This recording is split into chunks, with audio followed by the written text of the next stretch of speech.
Hello' guys, আমি দুপৰীয়া ভাত পানী খালোঁ। খাই মেলি এতিয়া ওলাই আহিছোঁ। আমি বৰ্তমান এতিয়া খানাপাৰাত আছোঁ।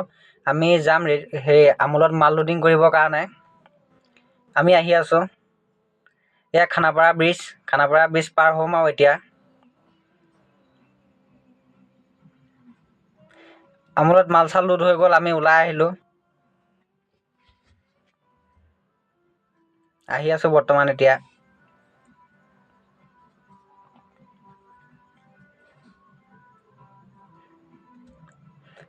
আমি এতিয়া ৰেডিচন ব্লু পাম। পালোহি আৰু ৰেডিচন ব্লু। চাই থাকক, আমি গেটত এতিয়া সোমাম। ৰেডিচন ব্লু পাম এতিয়া।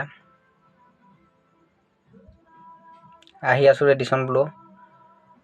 সেই এখন ৰেডিচন ব্লু গেটখন। আমি ৰেডিচন ব্লু পালোহি। মাল চাল দি ইয়াৰ পৰা ঘূৰি যাম এতিয়া।